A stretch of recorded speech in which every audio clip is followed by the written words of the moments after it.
Louvado seja o Senhor. Nós estamos aqui, sobretudo, para exaltar o nome do nosso grande Rei e Salvador Jesus Cristo. E que o nome dele seja exaltado na pregação dessa noite. Abra comigo a sua Bíblia, lá no Evangelho de Lucas, no capítulo de número 7. Evangelho de Lucas, no capítulo de número 7. Lucas 7. Bom ver o meu querido irmão Demas, lá da Sociedade Bíblica aqui. Demas é do nosso coração. Deus abençoe, Demas. Bom tê-lo aqui. Também o Rodrigo, que é missionário. Fica de pé aí, Rodrigo, de novo, para o povo te ver. Lá do Palavra da Vida. Esse rapaz vai trabalhar com muçulmano, gente. Vamos orar por esse rapaz. Já bota ele aí na sua listinha de oração. Deus abençoe, queridão. Lucas está hospedado lá na casa do Carlos. Lucas 7. Fique de pé, irmãos, meu querido.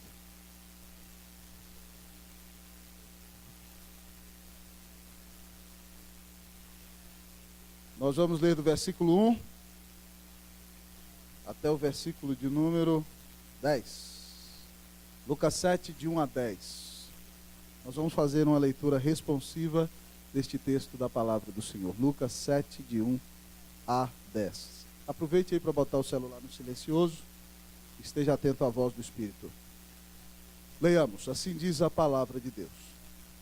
Tendo Jesus concluído todas as suas palavras dirigidas ao povo, entrou em Cafarnaum.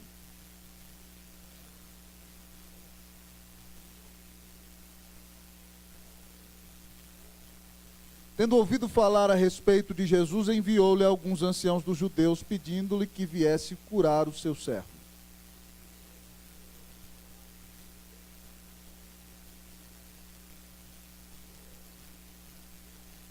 Porque é amigo do nosso povo, e ele mesmo nos edificou a sinagoga.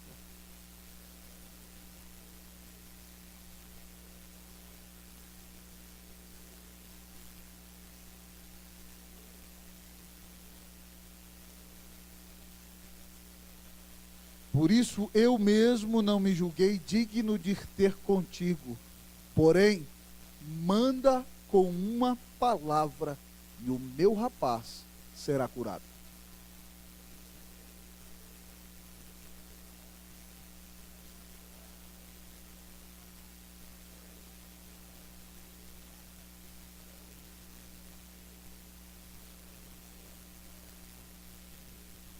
Ouvidas estas palavras, admirou-se Jesus dele e, voltando-se para o povo que o acompanhava, disse: afirmo-vos que nem mesmo em Israel achei fé como esta. Todos 10. E voltando para casa, os que foram enviados encontraram curado o servo. Vamos orar ao Senhor uma vez mais. Pai Santo, ser propício a nós pecadores nesta noite. Pai, eu quero dizer para o Senhor que nenhum de nós confia em justiça própria. E, ó Deus, porque as nossas justiças para o Senhor não passam de trapos de imundícia, diz a tua palavra. O melhor que podemos fazer para o Senhor é algo repugnante, ó Deus, se dependemos da nossa própria força. Mas, Deus, hoje nós estamos aqui humilhados, Senhor, clamando ao Senhor o teu perdão e a tua misericórdia. A tua palavra diz, grande Deus, que onde abundou o pecado, superabundou a graça. Tua graça cobre, é maior do que o nosso pecado. E é por isso que nós te pedimos, não só que use o livrinho pelo qual o Expedito orou, porque foi escrito para a tua glória, mas use a pregação desta noite, Espírito Santo. Fala poderosamente ao coração do teu povo. Deus, e que não haja iniquidade que nos separe do Senhor. Perdoa o teu povo, lava a tua noiva nessa noite. E exalta, grande Deus, o nome de Jesus nesse sermão, Deus. Deus, tua palavra diz que a fé vem pela pregação. Senhor, fortalece a nossa fé enquanto a palavra é pregada. Em nome de Jesus, grande Deus. Ó Pai, e anima este teu povo no cumprimento da missão, do chamado, de tudo aquilo, grande Deus, que o Senhor tem confiado a esta tua igreja, que é conduzida pelo Senhor Jesus. Tu és o rei desta igreja, Senhor. E nós acreditamos, junto com Calvino, com Lloyd Jones, que que o púlpito é o trono de Deus na terra, lugar do qual o Senhor governa a tua igreja. Então governa a tua igreja agora, Senhor, dirigindo-a com a tua palavra. Nós te pedimos, Deus, em nome de Jesus, para a glória de Jesus. Amém. Está sentado.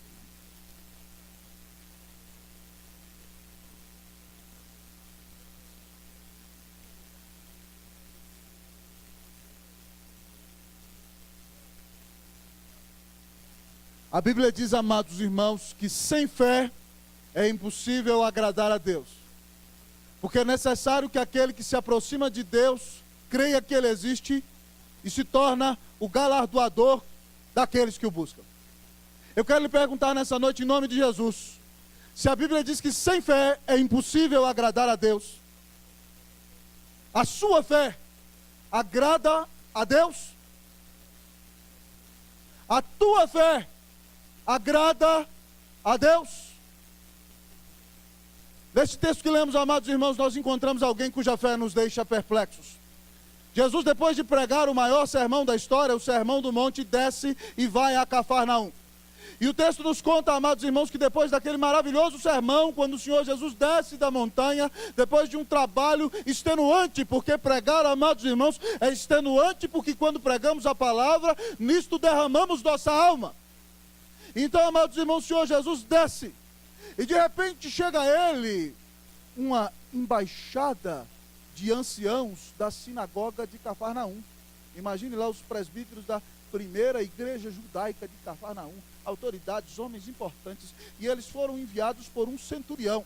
Um centurião, amados irmãos, é um capitão romano que tem debaixo do seu domínio uma centúria, 100 soldados.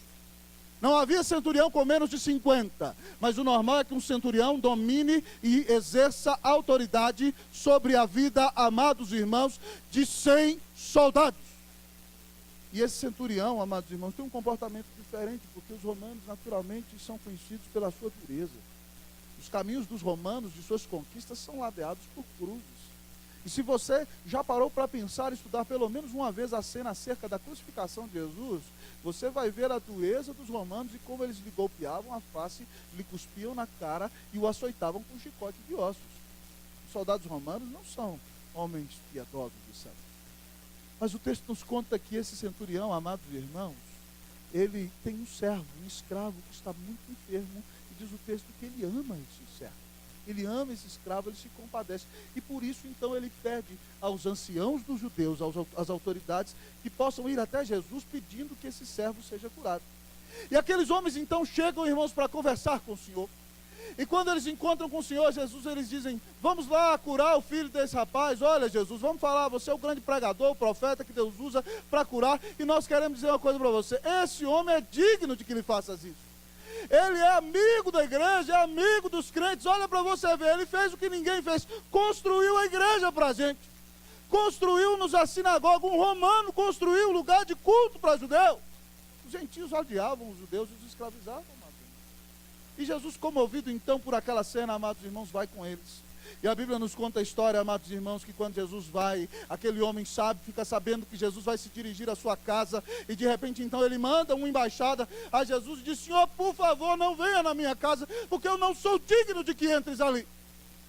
Por isso eu mesmo não fui ter contigo. Mas faça uma coisa, Senhor, manda com uma palavra. Ele reconhece que o Senhor tem o poder da palavra, amados irmãos. E o meu rapaz será curado. E ele ainda conta uma historinha para Jesus. Ele diz, sabe por quê, Senhor? Porque eu sou homem sujeito à autoridade. E tenho soldados debaixo da minha autoridade. E quando eu digo para o Lúcio, faça isso, ele faz. E quando eu digo para o Flávio, vem aqui, o Flávio vem. E quando eu digo para que eles sigam naquele caminho, eles seguem. Manda com uma palavra. Só diga uma palavra, Jesus. E o meu rapaz será curado. E, amados irmãos, é impressionante o texto dizer algo. Jesus Cristo é Deus, amados. Deus feito homem, mas sem deixar de ser Deus. E a Bíblia diz que diante da conduta desse homem, se nós olhamos aí o versículo 9, diz que ouvidas estas palavras, admirou-se Jesus dele, e voltando-se para o povo que o acompanhava, disse, afirmo-vos que nem mesmo em Israel achei fé como essa. E eles voltaram para casa, e quando chegaram lá, o servo estava curado. Mas você já parou para pensar que fé é essa que deixa Jesus admirado? Jesus se admirou dele e olhou para toda aquela multidão de judeus, inclusive para todos aqueles pastores e anciãos que ali estavam. Aquele homem não era um crente de igreja de todo dia, mas era um crente no seu coração. E Jesus olha para eles e diz: nem mesmo em Israel eu achei fé como essa.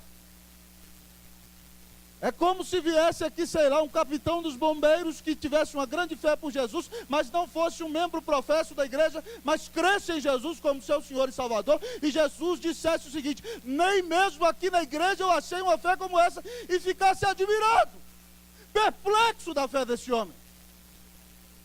E ao olhar para esse homem que admira tanto a Jesus, eu olho para o meu coração e começo a me perguntar: Senhor, qual é o julgamento do Senhor acerca da minha fé? O que o Senhor diria da minha fé? O que o Senhor diria da tua fé, meu amado presbítero? Nessa noite, olhando para a vida do centurião, o Senhor te desafia a ter a fé que Jesus admira. Esse é o tema da nossa mensagem. A fé que Jesus admira.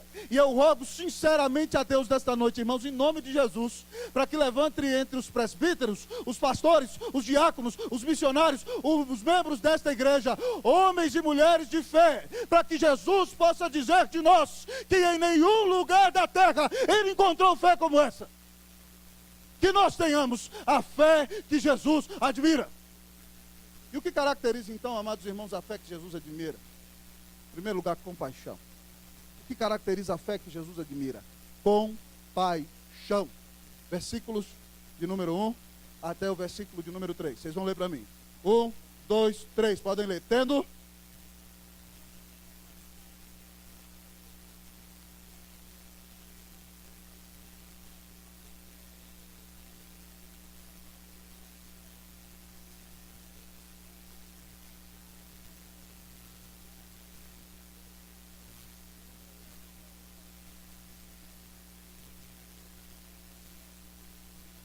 Você já vê que o coração do centurião é diferente quando o texto diz que ele estima o seu servo, ele ama o seu escravo. Isso não é comum, amados irmãos, em homens de guerra, e isso não é comum na conduta dos romanos. Mas esse homem estima e ama o seu servo, e o seu servo está ali doente de cama, e a vida está a lhe esvair, e de repente então, amados irmãos, aquele homem se compadece, sofre e sente a dor do seu servo. E é impressionante que com esse centurião nós aprendemos mesmo o que é compaixão. Porque compaixão não é ficar: ai, Jesus, esse servo era tão bom, ele fazia o que eu mandava, ai, não sei o que. Não, amados irmãos, não é ficar só se lamentando.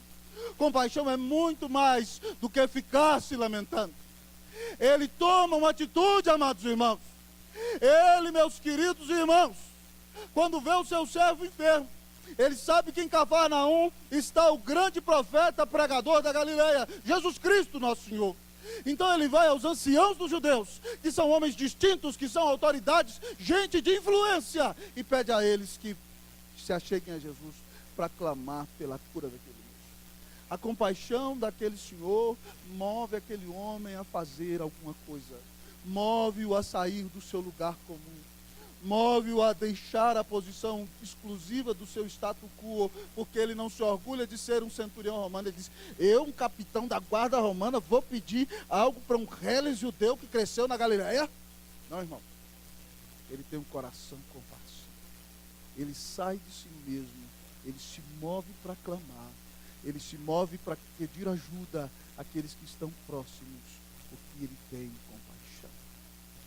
Amados irmãos, a fé que Jesus admira é a fé de pessoas que têm um coração compassivo. Pessoas que não vivem enclausuradas em si mesmas. Pessoas que não ficam encasteladas única e exclusivamente em seus próprios mundos. Pessoas que não vivem somente olhando para o seu umbigo. Pessoas que acham que são donas de todas as coisas e todo mundo que vive por aí tem que lhe render pleitesia. Pessoas que acham que tem que vir ao culto e o culto tem que agradá-las, por exemplo, e não elas que devem agradar a Deus no culto. Pessoas que são senhoras da existência e não se preocupam com as pessoas que sequer sentam aos seus lados. Irmãos, uma fé que admira o Senhor Jesus é a fé de um coração que se move para o outro, que sente a dor do outro, que se preocupa com o outro e que faz alguma coisa a respeito do outro. É assim que o Senhor sempre atuou. Lembra lá o Senhor na Galileia, no auge do seu ministério? Diz a Bíblia que ele pregava o evangelho a todos, ensinava nas sinagogas e curava toda sorte de doença e enfermidade do povo. E diz a Bíblia então, que de repente Jesus olha, ele dá uma olhada nas grandes multidões que estão esperando pela sua intervenção. E ele olha para elas, e diz o texto, que ele se compadeceu delas, porque elas estavam como ovelhas aflitas e exaustas, que não têm pastor. Pessoas angustiadas, desesperadas da vida. Então o Senhor chamou os discípulos e disse para eles: olha aqui os campos, quanta gente, a seara é grande, os trabalhadores são poucos, nós somos poucos, rogai ao Senhor da seara para que envie trabalhadores para a sua seara. Jesus, na sua compaixão, ensina os discípulos a ter compaixão e diz: orem por essas pessoas que padecem tanta necessidade. A compaixão tem que nos mover, irmãos, no mínimo a orar, ou fazer alguma coisa a respeito. Ou pense comigo no grande Neemias do Antigo Testamento. Ele é simplesmente o judeu mais influente de um dos maiores impérios da história da humanidade, o Império Medo-Persa. Ele é o copeiro de Artaxerxes, filho do rei Xerxes, que você viu no filme 300. E de repente, amados irmãos, um império gigantesco, mais de 120 províncias servem a Artaxerxes. E ali está Neemias, o homem que bebe do vinho antes do rei, amigo íntimo do rei. Seu irmão Anani vem de Jerusalém, e ele pergunta: como estão as pessoas que lá ficaram na província? E seu irmão diz para ele: Neemias, a situação não está boa não, meu irmão. Jerusalém está destruída, as portas estão queimadas pelo fogo, e quem ficou lá, irmão, está passando fome. E diz a Bíblia, irmãos, que Neemias não era como você que liga o Jornal Nacional e vê uma tragédia e de repente já come ali um bifão como se nada tivesse acontecido. Não é? Neemias é alguém que tem um coração compassivo. Diz a Bíblia que ele se assentou e chorou e rasgou as suas vestes ao pensar que o povo de Deus está sofrendo. Ele ora durante alguns meses, amados irmãos, e depois de meses de oração, Deus vai moldando o coração daquele homem, e ele entende que o governador que tem que construir a muralha, que tem que preparar o povo para a vinda dos Messias, que tem que fazer um instrumento de revitalização na igreja do Antigo Testamento, é ele. E aí ele ora: Senhor, me dá mercê diante desse rei. E ele abandona a sua glória para servir, para fazer diferença, para ter um coração compassivo. O que você tem feito com a sua vida, irmão? Você é um egocêntrico que vive só para si mesmo? Você acha que você é o centro do mundo? Você não ora por ninguém? Eu deixei para falar isso no sermão. Milena fez uma oração aqui. Eu não sei se você sabia, nós enviamos na lista da mocidade. Nessa semana no Iraque, cristãos estão sendo assassinados aos borbotões. O ISIS, aquele partido, está cortando a cabeça de criancinhas. Eles marcam a casa, amados irmãos, dos cristãos com o N em árabe, certo? E aquele N significa Nazareno. E depois eles passam naquela casa, matando os esposos, cortando a cabeça das crianças e levando as mulheres embora. E você está aqui sentadinho no seu lugar, e até leu o e-mail e talvez nem fez uma oração. Irmãos, tem tanta gente caminhando para o inferno hoje. Tem tantos irmãos nossos sofrendo ao redor do mundo. E nós aqui, numa igreja condicionada, ouvindo uma música abençoada, uma pregação que tem que aquecer o nosso coração. Só vivemos pensando que o nosso concurso de 20 mil reais não está bom, tem que ser um de 30, tá certo? Que nós não precisamos ter filho, porque para que ter filho hoje? Filho dá trabalho, impede a minha carreira, impede o meu sucesso. Não, eu tenho que ficar casado até 35 anos, e se der eu tenho filho, se não der também eu não tenho. Irmãos, onde nós estamos chegando? Onde está o nosso egocentrismo? Imagine se o Senhor Jesus fosse egoísta como nós não estaríamos aqui. Então eu quero nessa noite, em nome de Jesus, convidá-lo a olhar para além de você. Comece a pensar: Deus, como eu posso usar a minha vida para que outros venham a Cristo? Deus, como eu posso usar a minha vida para que pessoas sejam aliviadas de sua dor? Deus, como eu posso usar a minha vida para abençoar, por exemplo, a igreja perseguida, aqueles irmãos que estão além, sofrendo grandes angústias no mundo. Deus, como é que a minha vida pode ser útil para que os eleitos do Senhor venham a Ti por meio da pregação do Evangelho? Oh, meu irmão, que Deus te mova a compaixão. Que nossa igreja seja conhecida como uma igreja que se compadece, como uma igreja que sai das quatro paredes, como uma igreja que sai de si mesmo, como uma igreja, amados irmãos, que sente a dor do outro, do necessitado, daquele que está longe de Cristo, que se dispõe a levar o Evangelho de Cristo. Quero fazer uma pergunta para você, meu irmão, nessa noite. Você tem um coração compassivo?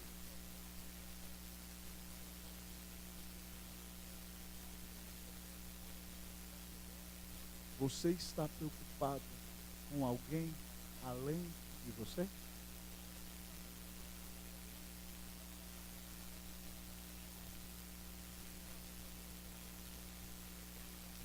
É a sua fé, uma fé que Jesus admira?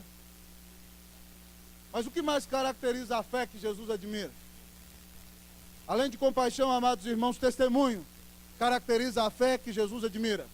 O que mais caracteriza a fé que Jesus admira? Testemunho.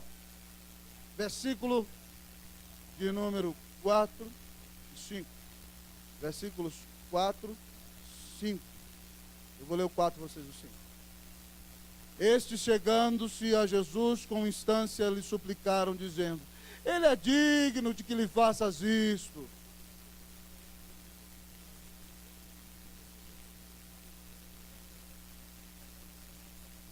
Testemunho, irmãos. Ali está o testemunho da vida daquele centurião.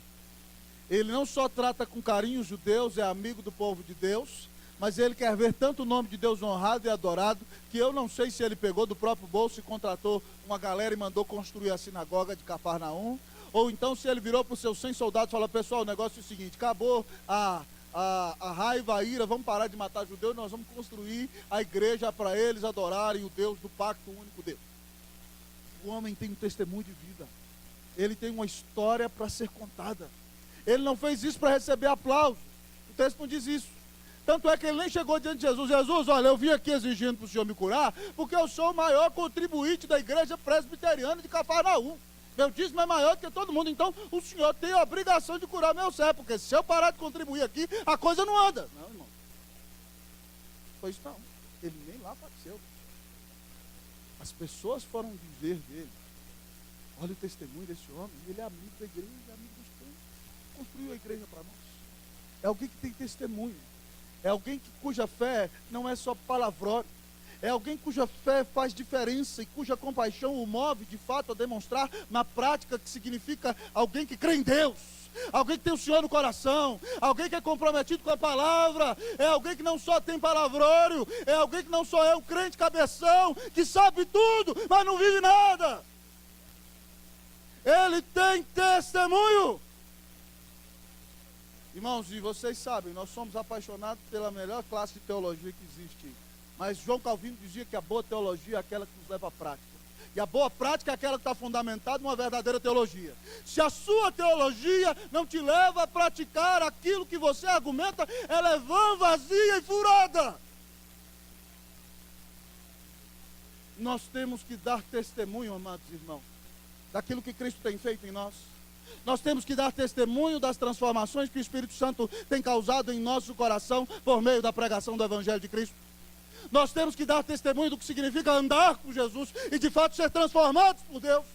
Porque aqui está um homem que aparentemente não era do povo de Deus, mas era. E ele tinha um testemunho para ser dado.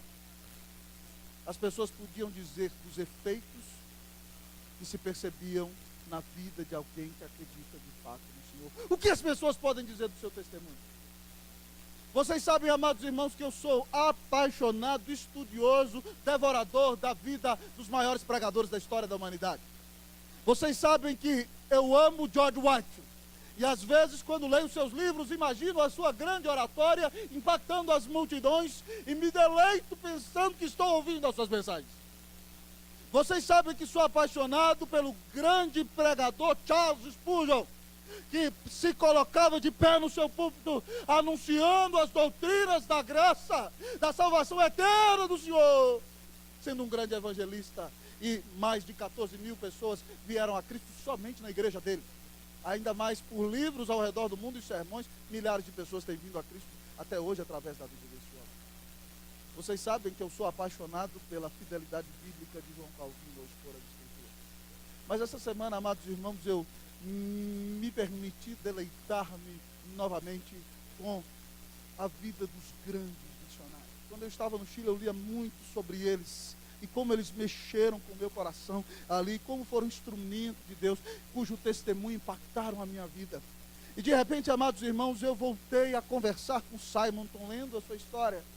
E me encontrei com Simonton, um rapaz do século XIX, por volta dos idos de 1850, nos Estados Unidos, formado em direito, capacitado em pedagogia, formado no melhor seminário do mundo dos seus dias, aos pés de Charles Hodge, pregando na igreja de Baltimore nas suas férias, chamado por Deus para vir ao Rio de Janeiro.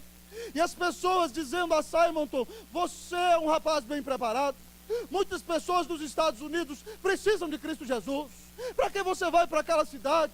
Para aquele país pobre? Para aquela cidade suja, sem saneamento, onde a peste reina? Você vai adoecer e vai morrer ali.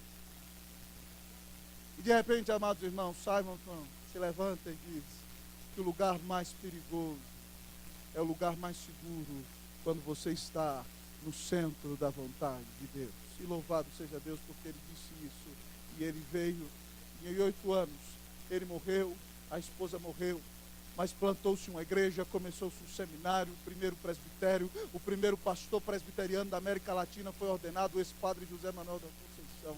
Em 8 anos, aquele moço foi chamado para a glória, mas a vida dele influenciou tanto a minha vida e a sua, que você hoje está na igreja presbiteriana que ele plantou ouvindo a palavra de Deus, porque ele deu testemunho. Eu voltei, amados irmãos, para a vida de Charles Thomas Studd, que fundou a missão Amém, onde estão os nossos missionários, Ronaldo Lidório, Chico e Rose, Esther aqui da nossa igreja. E em inglês ela é WEC, Worldwide Evangelization for Christ. E Charles Studd, amados irmãos, era um aristocrata inglês. Seu pai, um homem que fez fortuna na Índia, voltou para a Inglaterra e de repente foi um grande financiador do turf. E de repente se converte num sermão do grande evangelista Moody. Mas o seu filho Charles é um jogador de cricket e é um dos melhores, um jovem intelectual que está com seus amigos em Cambridge. E de repente um evangelista vai à casa do seu pai e Studd se converte, ouvindo a mensagem do evangelho ali. E de repente, aquele jovem que era um grande esportista, homem destacado entre as mulheres, famoso, badalado, rico, junto com 6 amigos de Cambridge, uma das melhores universidades do mundo, se sente chamado e larga tudo e vai com Hudson Taylor para o interior da China. Se casa depois com uma moça de Deus e fica doente, tem que voltar da China sofrendo. Mas de repente ele fica na sua cidade, no seu país, e quando melhora um pouco mais na sua idade avançada, ele resolve deixar tudo e vai, amados irmãos, e se embrenha para o meio da África e entra no Sudão e prega o evangelho. Centenas de pessoas se convertem a Cristo Jesus e aquele homem mora ali e ele cria essa missão que não visa alcançar somente o Sudão, mas nações do mundo inteiro. E hoje grandes missionários têm sido bênção ao redor do mundo como membros dessa missão que Charles Studd criou. Mas sabe qual era a frase de Charles Studd na vida dele? Quando as pessoas disseram para ele: rapaz, você é rico, você é um grande esportista, estuda na melhor universidade, por que você não para com essa besteira de missão? Sabe o que ele disse?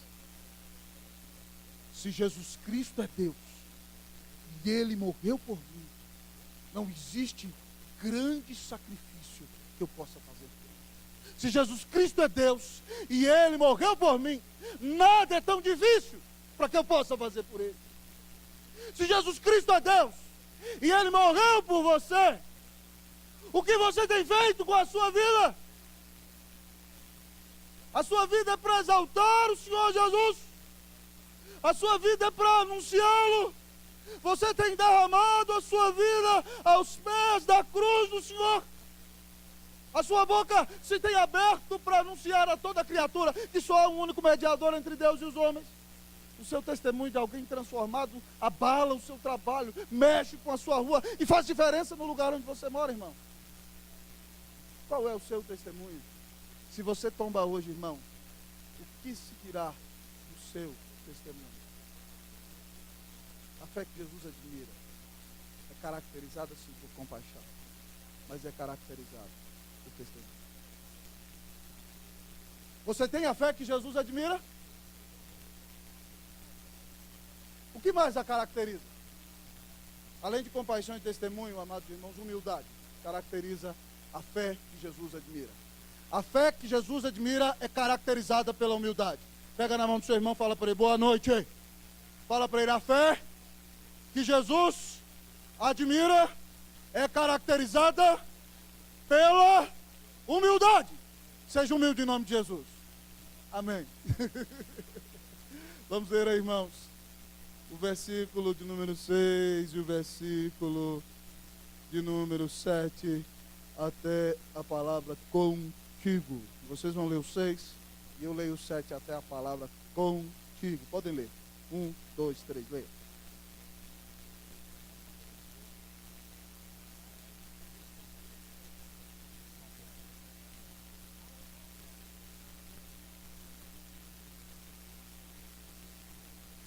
Por isso, eu mesmo não me julguei digno de ter contigo. Irmãos, essa cena é para deixarmos perplexos. Os romanos, quando estão em Israel, cospem na cara dos judeus. Fazem o que querem com os judeus. Você não se lembra lá da cena da crucificação? Jesus já foi açoitado a manhã inteira. Já bateram na sua face. Já lhe colocaram uma coroa de espinhos. O seu corpo está sangrando, a sua veste está, de fato, amados irmãos, encharcada de sangue, e ele está carregando a cruz e vai tão fraco que não consegue levá-la e cai. E de repente o soldado dá um tapa na orelha de alguém que vem passando e pega, vem aqui, é você mesmo que vai carregar essa cruz. E lá está Simão, Sirineu, que depois se torna discípulo e é pai de Alexandre e Rufo. E Simão não pode nem questionar, porque o romano mandou, ele tem que pegar a cruz e levar. E ele leva a cruz do Senhor, irmão. Romanos tratam assim os judeus. Mas de repente aqui está um homem que tem autoridade, um capitão de 100. Alguém que faz toda a diferença em Cafarnaum. E quando ele tem notícia, amados irmãos, que Jesus vem a caminho, amados irmãos, ele manda uma embaixada, amados irmãos, dizendo, Senhor, não venha para minha casa. Sabe por quê, Senhor? Porque eu não sou digno de que o Senhor entre na minha casa. Por isso eu mesmo não fui ter contigo, Senhor. Esse homem se humilha, amados irmãos, diante do Senhor Jesus. Oh, amados irmãos, quando eu olho para a vida desse homem, e olho para a vida de muitos cristãos, meu coração dói. Porque muitas vezes, amados irmãos, nós temos a tendência de dizer, eu sou isso, eu sou aquilo, eu sou aquilo outro. Eu fiz isso, eu fiz aquilo, eu fiz aquilo outro. Eu sou de tal pedigree, sou presbiteriano de primeira, segunda, 20ª geração. Eu sou isso, eu sou aquilo, eu sou aquilo outro. E para Jesus, o que eu sou isso e aquilo outro não vale nada. Não impressiona o Senhor. Quer dizer que tudo que você é, tudo que você adquiriu, tudo que você tem, não impressiona o Senhor. Aqui está esse homem, uma grande autoridade. E sabe o que impressiona o Senhor? Que ele diz, Senhor, por favor, não venha na minha casa. Senhor, eu não sou digno nem de me aproximar do Senhor. Ele se humilha, amado. E a fé que Jesus admira, a fé que impressiona a Jesus, não é uma fé que canta de galo. Não é uma fé que narra as suas conquistas. Ele não chega dizendo, eu construí a sinagoga, não. Ele diz, Senhor, eu não sou digno. Ele reconhece a sua sujeira, o seu pecado. Ele sabe que diante de Jesus ele não vale nada e ele se humilha diante da presença do Senhor. Irmão, qual tem sido a sua atitude diante da presença do Senhor? Jesus, nesse mesmo evangelho, conta. Eu queria que você prestasse atenção aqui. Até as mamães lá na galeria, ó, olhem para cá, por favor. Escutem a pregação, por favor, mamães queridas, em nome de Jesus. Eu quero, irmãos, que vocês prestem atenção nisso aqui. Jesus, amados irmãos, foi numa festa, foi convidado para ir numa festa. E chegando lá naquela grande festa, amados irmãos, as pessoas vão chegando e correm e sentam nos primeiros lugares. Elas sentam ali e elas se acham boas e de repente Jesus olha para os discípulos. Jesus, amados irmãos, na linguagem do jovem, Jesus é massa, certo? desculpa usar isso aqui, mas presta atenção, jovem, o que eu estou querendo dizer. Andar com Jesus é especial. Jesus tira a lição de tudo. É isso que eu estou querendo que você entenda. Jesus, de repente, ele olha para os discípulos, aí vê aquele povo correndo lá para pregar os primeiros lugares, e ele é uns dois, ó, olha ali. Está vendo o que está acontecendo ali?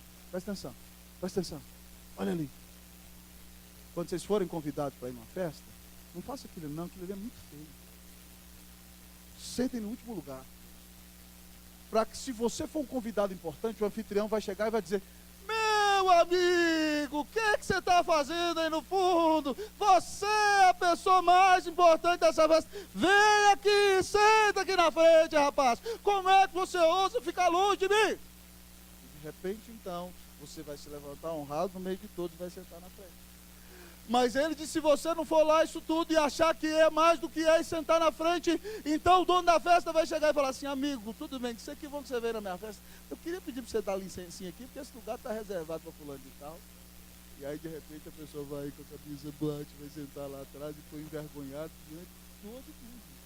E aí Jesus disse o seguinte: porque todo aquele que se exalta será humilhado, mas todo aquele que se humilha será exaltado.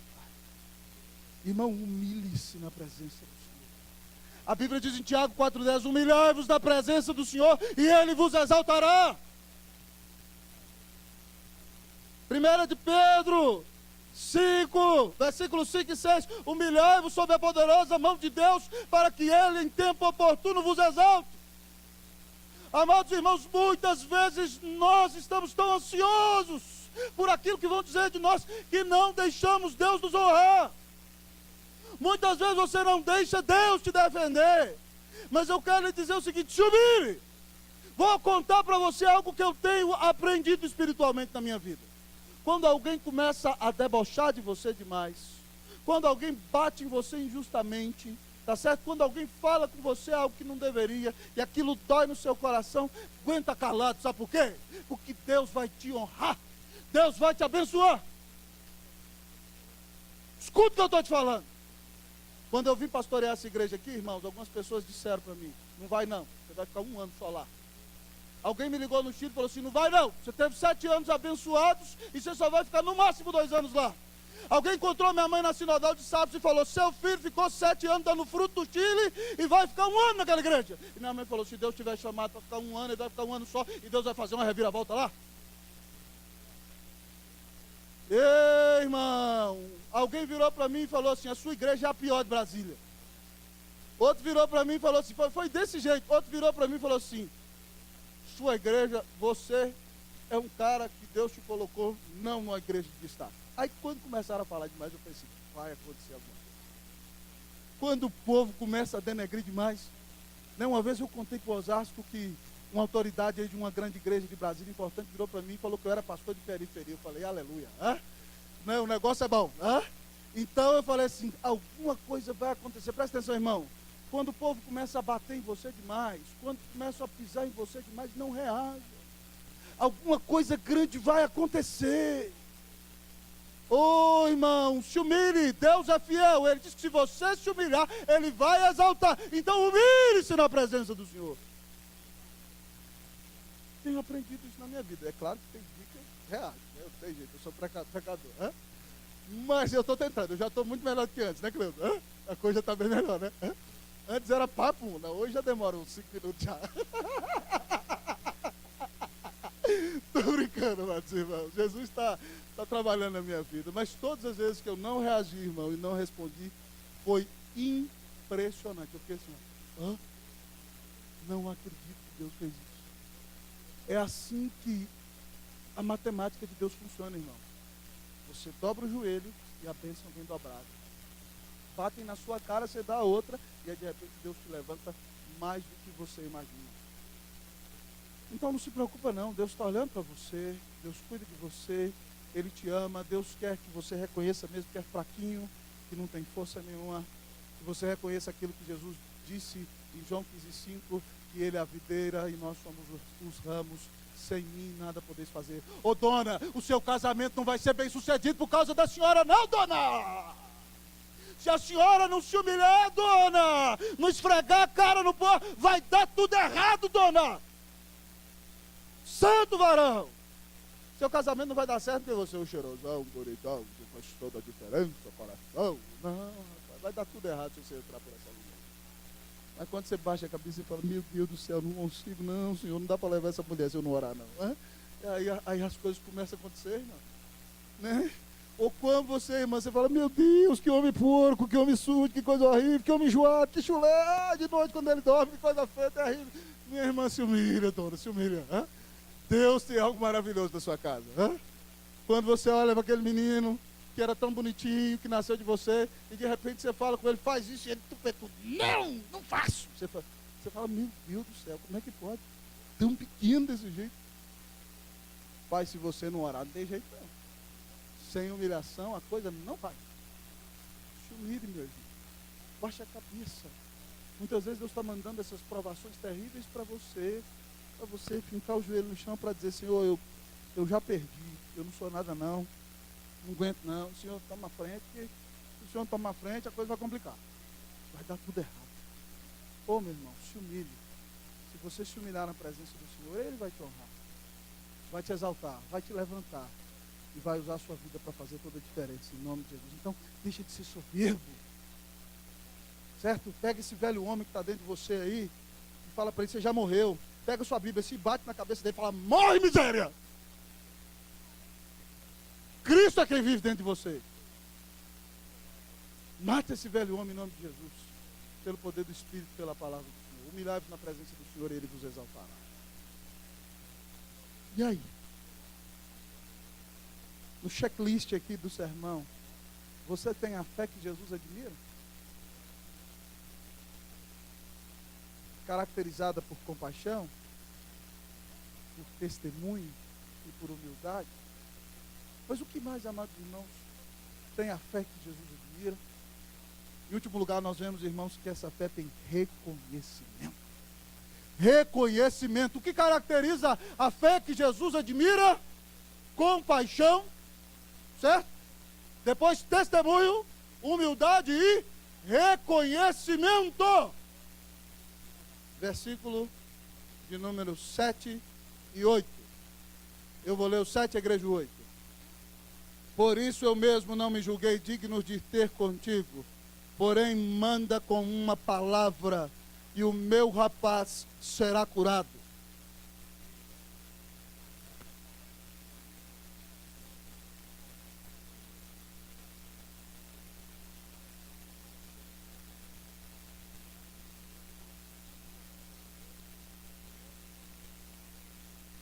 Porém manda com uma palavra. Irmãos, isso aqui é algo inusitado.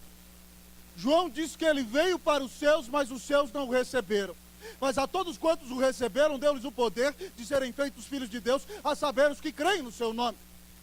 Os judeus creem em Jesus no máximo, preste atenção, como um profeta humano. Mas esse homem diz para Jesus aqui, manda com uma palavra. Sabe o que esse homem está dizendo aqui?